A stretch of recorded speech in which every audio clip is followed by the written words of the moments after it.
Let me also invite Raj Subramaniam, USISPF Vice Chair and President and CEO of the FedEx Corporation, and Dr. Mukesh Aghi to join us on the stage to present the award.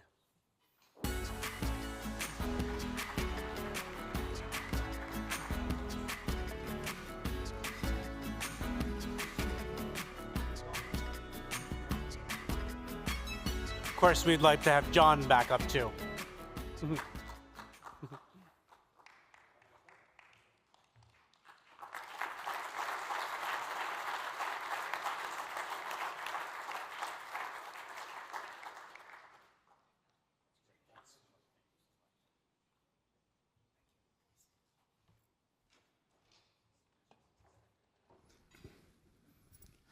Well, Senator, it's great to see you here, and congratulations again on the award. I cannot think of one other person who would deserve this more, and I appreciate it very much, and great to see you here today. Now, you and I have a lot of things in common. You're both chemical engineers. You knew our founder very well, so we have the FedEx connection. We have a Procter & Gamble connection, and to top it all, we are kids born in the same hospital, in Matilda Hospital, with the same doctor. I mean, how much more can we get? So, would you... An Indian doctor, no less. An Indian doctor, no less. Right, he was.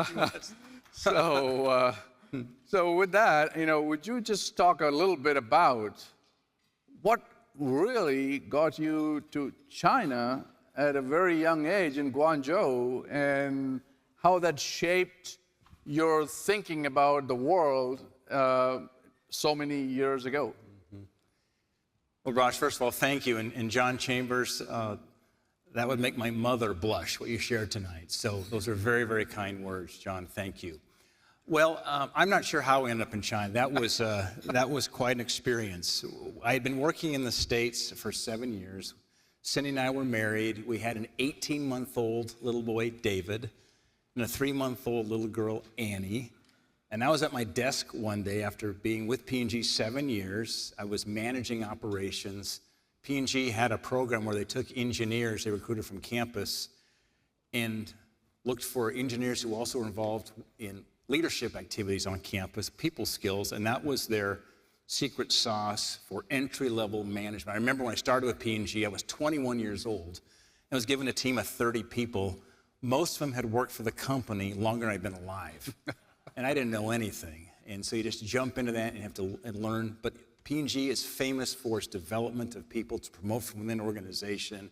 I had wonderful mentors and coaches throughout my career. But 7 years into that career, I got a call one day from executive leadership, and they said, we're going to be launching our businesses into China, not to offshore manufacturing, but to launch American brands into that market. And this was in 1991.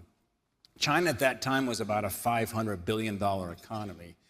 And my sweet wife and I talked it through, and we said, we'll go on the look-see visits. We flew to Hong Kong and then went into Guangzhou.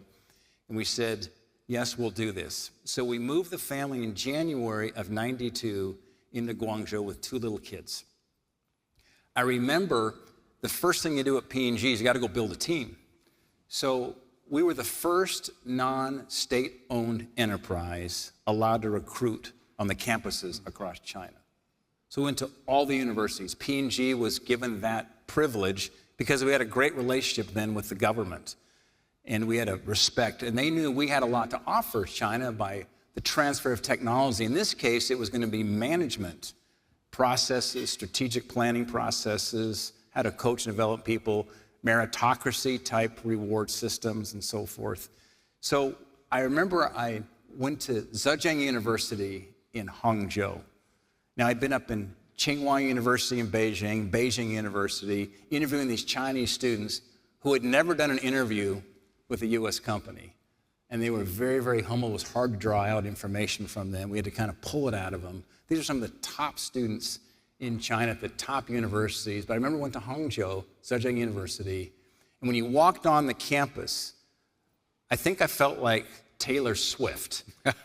You'd walk on the campus, you'd be mobbed by the Chinese students. They wanted to be a part of that. But anyway, the reason I bring up Zhejiang University is because if you fast forward to just January of this year, the Leiden Institute out of the Netherlands, they have a criteria of grading research output and quality coming from the great universities of the world. Harvard was in the #1 position, according to Leiden Institute out of the Netherlands, for years until last year. Zhejiang University was just ranked #1, and Harvard fell to 3rd place. Oh my gosh. So it just is a kind of a shot across the bow about as we think through where China's headed. Of course, then a $500 billion economy, now over $20 trillion. I mean, that's a great story, but you're talking about your international involvement. As a senator, you have traveled, if I've got it right, 25 different countries, and in many of those countries, you're the first U.S. senator who's set foot in that country for at least 15 years. So why? Why do you do that? And what have you learned from these trips that you have undertaken over the last so many years here? Yeah, well, we'll kind of unpack this. In this, this is going to end up talking a lot about India, but I think it's important to step back and look at the geopolitical puzzle for a moment. Back in the late 90s, Zbigniew Brzezinski wrote a book called The Global Chessboard. If you recall, Brzezinski was President Carter's national security advisor. In fact, President Reagan, when he was elected and was building out his cabinet, he actually invited Brzezinski to continue in that role. Of course, Jimmy Carter, Democrat, Ronald Reagan, Republican, but Brzezinski had a brilliant mind, and in what he wrote in the late 90s in this book called The Global Chessboard, a lot of this has come true today. I'm rereading that book, in fact, now. But one of the things he said in that book is that he was looking at Central Asia. He was looking at the South Caucasus. And he described Central Asia as the wine bottle and the South Caucasus as the cork. Someday, if we could uncork the South Caucasus, it would open up Central Asia. And so I went over, there's 5 countries in Central Asia. I went over and visited Kazakhstan, Kyrgyzstan, and Uzbekistan. And Raj, as you mentioned, there had not been a U.S. senator in a couple of those countries in some 10 to 15 years. And we started to engage. And one thing about America is it's one of the great hopes and beacon of the world, and we're thankful for that because we're free, and freedom works. And so we started building these relationships. Then I stumbled into, several months later, into Azerbaijan and Armenia. I feel like Forrest Gump sometimes. I got right in the middle of the peace negotiations between a Shiite Muslim country, Azerbaijan, and one of the oldest Christian countries in the world, Armenia. And they were trying to resolve a 30-year hot war. And if you know the history of Azerbaijan, the geography, the exclave, Azerbaijan is divided by a 25-mile band of Armenia that divides greater Azerbaijan from this little exclave. And they've been at war for 30 years. So I'm in meeting with President Aliyev, talking about this possible peace deal. It was shuttle diplomacy going from Baku then over to Yerevan in Armenia, meeting with Prime Minister Pashinyan. And the key factor that united those two leaders to sign a peace deal was the United States. Putin had tried, prior administrations here in Washington had tried, but they actually liked the strong leadership of President Trump and America. And I got to play this kind of behind-the-scenes role at the 50-yard line, engaging these leaders. And if you fast forward a few months later, we were right here in Washington, August 8th, when Marco Rubio and President Trump and a few of us were at the White House. We brought those two leaders together to sign a consequential peace deal, and that peace deal is holding. That's opening up now Central Asia. In fact, I'm headed back to Azerbaijan a week from next week after the 4th on July 5th, and I'll be in Azerbaijan, Kazakhstan, Turkmenistan, and I'll finish up the trip in the Emirates. But keep in mind, Turkmenistan has the 4th largest reserves of natural gas in the world. 4th, Turkmenistan. I mean, most senators here, I didn't know that until I went over there. tremendous opportunities. We think about the oil, gas, critical minerals, in terms of getting that flow going back to the West. And you think about what Russia and China are up to, they're not real happy with our newfound friends and renewed relations and engagement there in Central Asia and the Caucasus. Well, Senator, I think congrats on that. I remember being in that conversation on August with Secretary Rubio as well. I mean, so great role that you played behind the scenes to make that happen. But let's switch our focus to India. And you've been a champion of the U.S.-India relationship for so many years. What is it that drew you to this? Is it a particular conversation, particular experience? What exactly drove you to be a champion of the U.S.-India relationship? Well, my first trip to India was in 1997. I was still a Procter & Gamble manager then. And in fact, I was in Hong Kong of the night of the handover on June 30th, 1997, when Prince Charles then and Governor Patton, Chris Patton, handed the keys off to the Chinese and sailed off into the harbor that night. The next morning, I flew to India. By the way, just reminding myself, too, of something, Raj. The first time I ever met Fred Smith at FedEx was in 1994 in Guangzhou when Secretary of Commerce Ron Brown invited a group of 25 CEOs to tour our operations.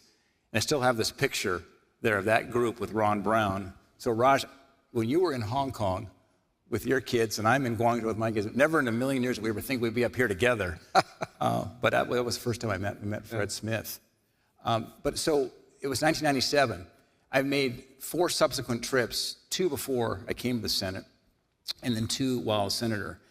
And as we think about the geopolitical strategy for the world and thinking about the United States, we need a high trusted counterweight as we think about what's going on with China.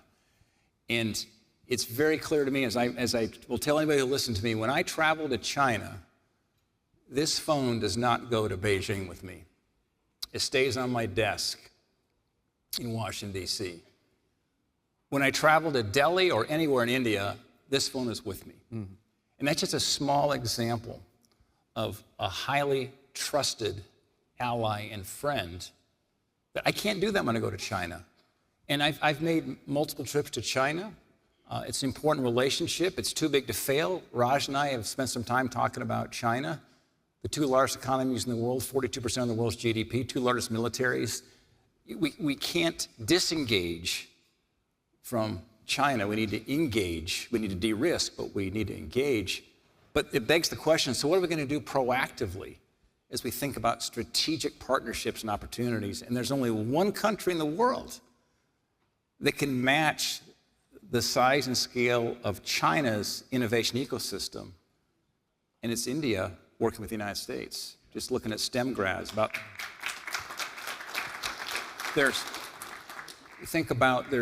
the numbers, roughly 3.5 million STEM grads. It's hard to sometimes get the numbers coming out of China every year. The only hope we have, thinking about globally to compete with that, to build the scale, is going to be India plus the United States. Round numbers, India, 2.5 million STEM grads. The United States, 500,000 to 1 million, depending on how you count it. There you now have, potentially here, a balance, an equilibrium as it relates to size and scale. And so the relationship that we have between the United States and India is not only important for our 2 countries, I think it's important for the world.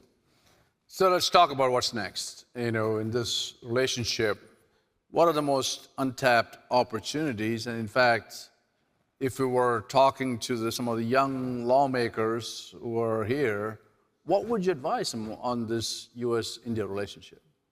Well, first, nothing beats visiting and spending time with the people. And John Chambers has been an incredible India mentor of mine. I remember we were chatting back in the late 90s, 2019, I should say, 2018-19 timeframe, and coming into COVID time. about the important role India plays and the strategic pivot many companies were making in terms of capital allocations on China versus India. But it comes back to that really important fundamental currency, Raj, which is trust. And John Chambers talked about it. It's somebody you can trust. And when we're working on the China-U.S. relationship, we have trust issues. And when you have that military-civil fusion certainly going on in their country, but it's a very different environment we're talking about the U.S.-India relationship. And so I think that's important to think about the future leaders and current leaders today, is to be stepping back and thinking about the geopolitical puzzle and the important role that India is going to play. We talk a lot here in Washington about the challenges of China, but not many have thought through a strategy for, okay, what do we need to do going forward? What relationships need to strengthen here as that counterbalance as relates to the concerns many have about what's going on in China?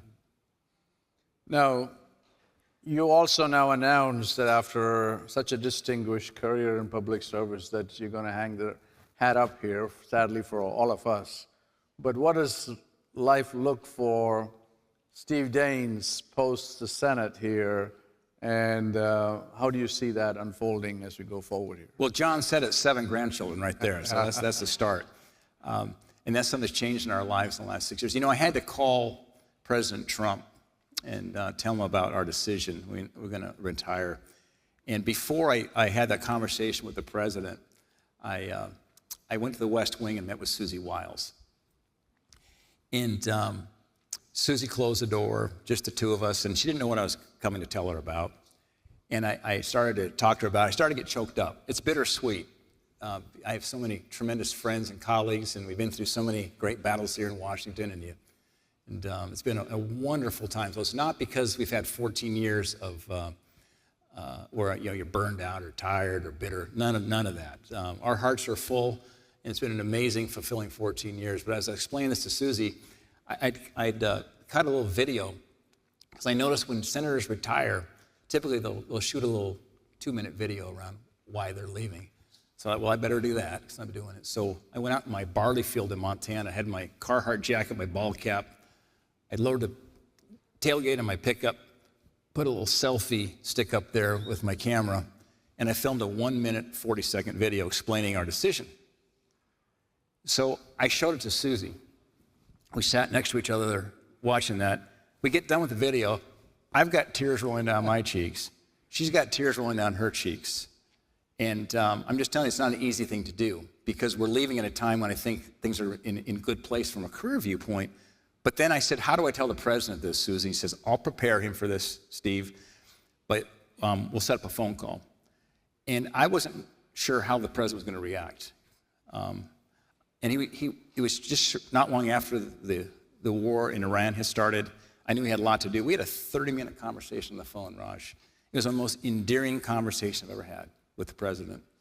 And I said, Mr. President, I was at Procter & Gamble 13 years. I was in the cloud computing space 12 years. I'm here on Capitol Hill, 2 years in the House, 12 years in the Senate, 14 years in Congress.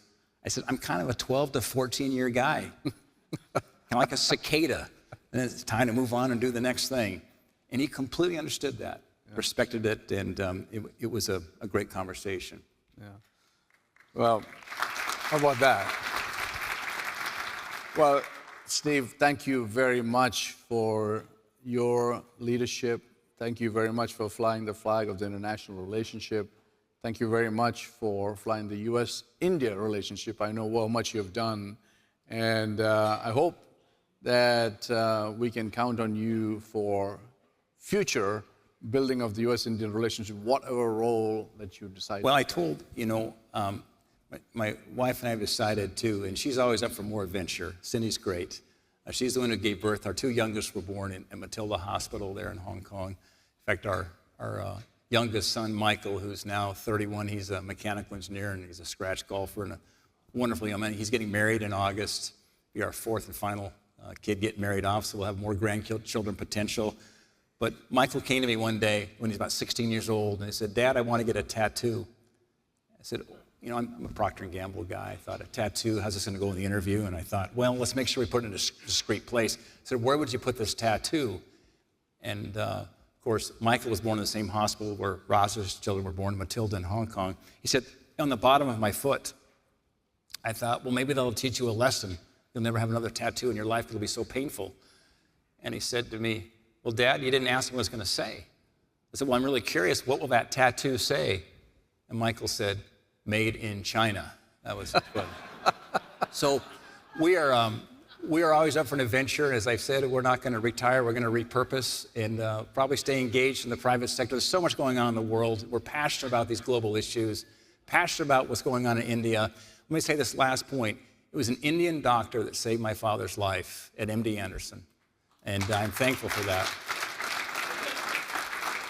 And so it's not lost on me the incredible contribution so many Indian Americans make in so many ways in our society. But what especially in the Daines family is an Indian doctor who was so kind and gracious and so smart and was instrumental in saving my father's life from cancer. So thank you. Senator Daines, thank you from the bottom of my heart. Give it up for Senator Daines.